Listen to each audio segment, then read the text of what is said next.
एक लड़की मदरसे में पढ़ रही थी और तभी उसको एक मौलाना जो वहाँ की तालीम थी वो जो दे रहे थे, उस लड़की को उन मौलाना से प्यार हो जाता है और उस मौलाना ने उस लड़की को इस प्रकार अपने प्रेम जाल में फांसा कि जो कहीं ना कहीं वो मौलाना होते हैं वो उससे शादी करना चाहने लगते हैं। उम्र का डिफरेंस लगभग 2 गुना था दोनों में। और जो वो लड़की होती है उस लड़की को उस मौलाना की ऐसी लत लग जाती है जब वो पहली बार उसके साथ हम बिस्तरी करते हैं और फिर कुछ ऐसा हो जाता है उस लड़की के साथ जो कि मौलाना तड़पता रह जाता है।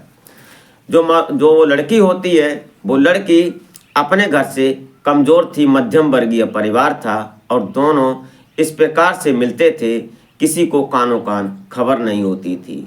उस मदरसे के बीच जहाँ ये पूरा सिस्टम चल रहा था उस मौलाना ने इतने सफाई से काम किया कि वो लड़की जो थी उस मौलाना की दीवानी हो जाती है। और यही लत फिर उस लड़की को एक दिन दिल्ली पहुंच जाती है किसी सहेली के साथ और फिर वो ऐसा काम करने लगती है जिससे उसने अपने घर की पूरी आर्थिक स्थिति को ही सुधार दिया। लेकिन अंत में उस लड़की ने क्या किया वो जानेंगे, कुछ खौफनाक होता है। तो इस कहानी में अंत तक जरूर बने रहिएगा और वीडियो के माध्यम से जानने की कोशिश करते हैं और आशा करते हैं कि आप अपने परिजनों के साथ, फैमिली के साथ खुश और मस्त होंगे। तो हमारे इस यूट्यूब मंच पर आपका बहुत बहुत स्वागत है। मैं आभार व्यक्त करता हूँ, आपको नमन करता हूँ आपके प्यार और सपोर्ट को। तो नमस्कार, आदाब, शास्त्रीय काल। मैं अजय कोहली। आज की जो सच्ची कहानी, सच्ची घटना मैं आपको सुनाने जा रहा हूँ। घटना कश्मीर का एक शहर पड़ता है पुलवामा, जाना माना शहर और बहुत सुंदर शहर पुलवामा। यहाँ पर रहने वाले मोहम्मद आकिल और उनकी एक पत्नी, और पत्नी के सिवा इनकी 2 बच्चियाँ होती हैं। 2 बेटियाँ थीं, बड़ी का नाम नाजमा होता है और छोटी का नाम आसमा था। नाजमा थी, उसने अपनी 12वीं तक की पढ़ाई की और पढ़ाई करने के बाद वो अपने घर में अपनी माँ का हाथ बटाने लगती है और अपने घर में ही काम करने लगती है। दरअसल जो मोहम्मद आकिल होते हैं ये उसी शहर में रहकर ट्रक में जो काम होता है, उसकी जो सर्विस होती है या उसका पंचर या कुछ भी मैकेनिक का काम जो मोहम्मद आकिल हो वो करते हैं। इससे उनके घर का गुजारा चलता है और ये गुजारा करने के लिए अपने दिन रात मेहनत करते हैं क्योंकि उनकी बेटियां जवान हो रही थीं।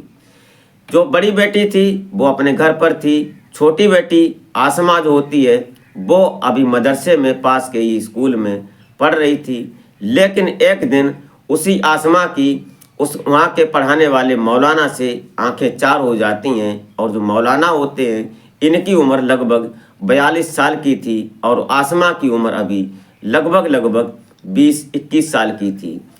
दोनों का 2 गुनी उम्र का डिफरेंस था। लेकिन जो मौलाना होता है वो उस आसमा को चाहने लगता है। उसकी दिमाग में, दिल में सिर्फ यही चल रहा था कि किस दिन ये आसमा हमारे सामने आएगी और हम इससे अपनी 2 बातें कर पाएंगे।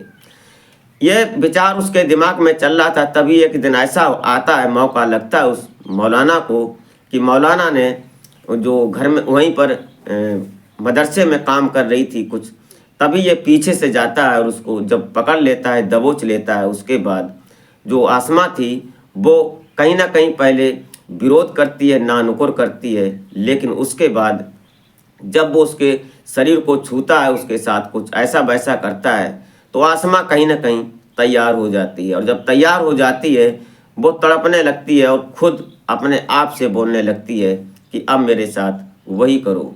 और ये सब होने लगता है। मौलाना ने आज आसमा को अपनी शारीरिक ताकत उसके ऊपर झोंक दी और कहीं ना कहीं आसमा आज खुश थी। उसको दर्द तो हुआ लेकिन आज वो अपने आप में कुछ ऐसा समझने लगी कि मैं खुश हूँ। दोनों की ये संतुष्टि होने के बाद ये मामला शुरू हो गया। फिर यही चलता रहा जब तक वो वहाँ पर पड़ी, उस तब तक उनका दोनों का प्रेम संबंध चलता रहा। और कुछ समय बाद जब उसकी वहाँ की पढ़ाई ख़त्म होती है उसके बाद मौलाना आसमा से दबाव बनाने लगता है कि मैं तुमसे शादी करूँगा। और ये बात आसमा को कहीं ना कहीं जमती नहीं है क्योंकि उम्र का दोगुना का डिफरेंस था, इसलिए वो नानुकर करने लगती है। लेकिन जब मौलाना उसको दबाव बनाता है तो एक दिन वो धमकी देती है कि अगर तुमने हमारे ऊपर दबाव बनाया तो मैं ये बात अपने घर अपने पिताजी को बताऊंगी और मोहल्ले में किसी से अगर मैं कहूँगी तो तुम्हारी बदनामी होगी। मौलाना भी कहीं ना कहीं डर जाता, सहम जाता, उसने फिर कोई बात नहीं छोड़ देता है। और उसके बाद जो आसमा थी वो अपने घर आ जाती है और घर आकर उस समय कुछ घर में जब रहती है तो वो खाली दिमाग वो सोचने लगती है कि मैं क्या करूं। तो उसकी एक फ्रेंड होती है स्कूल के समय की, रजिया। अब ये रजिया जो थी ये दिल्ली में रहकर कुछ काम किया करती थी, इसलिए उस आसमा ने अपनी फ्रेंड रजिया से संपर्क किया और संपर्क करने के बाद जब एक दिन उससे बात हो जाती है तो उसने कहा कि आ जाओ। दोनों की बात होने के बाद ये भी नौकरी करने के लिए वहाँ पहुँच जाती है। ये पहुँचते हैं दिल्ली पहाड़गंज एरिया में। वहाँ जब पहुँचने के बाद इन दोनों के जो एक रूम था वहाँ पर दोनों रहने लगती हैं। इधर जो मोहम्मद आकिल होते हैं इन्होंने भी जब बात की रजिया से तो रजिया ने बताया कि मैं जो वेडिंग होता है, शादी ब्याह का जो प्रोग्राम होता है उसके ग्रुप में मैं काम करती हूँ, वहाँ मैं वेटर का काम करती हूँ और उससे हमें पैसा मिलता है। ये बात कहीं ना कहीं मोहम्मद आकिल को भी जम जाती है क्योंकि वो मध्यम वर्गीय परिवार था, पैसे की ज़रूरत थी, दोनों लड़कियां जवान थीं, शादी भी करनी थी, इसलिए लड़की को भेज देते हैं। वहाँ ये पहुँचती है। लगभग 2-4 दिन रुकने के बाद ये एक वेडिंग ग्रुप में इसको कनेक्ट कर देती है। उसके बाद ये काम पर जाने लगती है, इसको पैसे मिलने लगते हैं, हर रोज़ की झाड़ी मिलती है इसको। लेकिन एक बात आसमा कहीं ना कहीं नोट कर रही थी कि रजिया काम करने जाती नहीं है और ये शाम को सज कर तैयार होकर निकलती है और सुबह आती है और ये अनाप शनाप पैसा कमाती है और खर्च भी करती है, हर ज़रूरतों को ये पूरा करती है।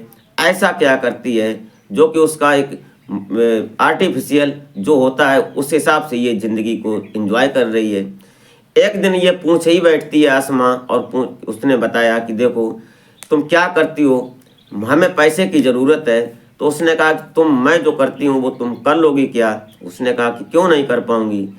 ये बात सुनकर कहीं ना कहीं रजिया भी खुश हो जाती है। उसने एक ये मीडिएटर से बात की जो कि होटल मैनेजमेंट का जो मैनेजर था उससे बात की। तो उसने कहा कि क्यों नहीं लगा लेते हैं उसको भी। अब देखने सुनने में आसमा सुंदर तो थी ही। जब रजिया के साथ ये होटल में पहुंचती है तो एक दिन की बात है जब ये दोनों मिल जाते हैं। मिलने के बाद जो एक नाइजीरियन 2 लोग इस होटल में रुके हुए थे, सनलाइट होटल होता है पहाड़गंज में। यहाँ पर जब ये दोनों बैठे आपस में ड्रिंक्स कर रहे थे तो उसके बाद इनका मूड बनता है और ये बोलते हैं कि कोई लड़की चाहिए। तो अपने मैनेजर को ये फ़ोन करते हैं। मैनेजर जब उनके पास पहुँचता है तो वो पूछते हैं कि कोई लड़की मिलेगी क्या? उसने कहा क्यों नहीं, आप पैसा खर्च करेंगे आपको लड़की मिलेगी। उसने अपने फ़ोन से कुछ फ़ोटो दिखाई। तो फ़ोटो दिखाने के बाद जो रजिया होती है, रजिया के साथ में जो आसमा थी, आसमा की फ़ोटो वो चूज़ करते हैं और उसके बाद बोलते हैं कि इस लड़की को बुलाओ। दरअसल ये लड़की कश्मीरी थी और सुंदर थी, इसलिए उसको चूज़ किया। अब जब आसमा उनके पास पहुंचती है उस मैनेजर के माध्यम से रूम में, वहां जाने के बाद वहां देखती है तो वहां ड्रिंक्स का दौर चल रहा था। उन्होंने कहा कि ड्रिंक्स करोगी? तो उसने कहा कि मैंने ये कभी नहीं किया है, मैं ये नहीं करूँगी, मैं जिस काम के लिए आई हूँ वही करूँगी। दरअसल उसने कभी अपने उस ड्रिंक्स को कभी हाथ नहीं लगाया था, लेकिन आज उन दोनों नाइजीरियनों ने उसको ड्रिंक्स करवाई और ड्रिंक्स कराने के बाद जब उसको टाइट होने लगी, उसको नशा होने लगा, उसके बाद वो अपने आप बोलने लगी कि अब मुझे ज़रूरत है तुम्हारी।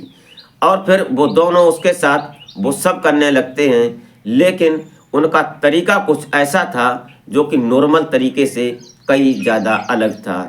उनमें से एक नाइजीरियन अलग हटता है और वो अननेचुरल तरीके से उसके साथ जब हम बिस्तरी करता है तो ये बात कहीं ना कहीं आसमा को जमती नहीं है। वो दर्द के मारे चीखने लगती है। लेकिन कहीं ना कहीं आज वो खुश भी हो रही थी क्योंकि उसको लत पहले से लगी हुई थी उस मौलाना से, इसलिए वो परेशान होती है उस समय, लेकिन खुश थी। पूरी रात ये चलता है और उसके बाद सुबह जब वो पैसे लेती है और पैसा लेने के बाद अपने घर आती है, लेकिन चलने में उसको आज बहुत परेशानी हो रही थी।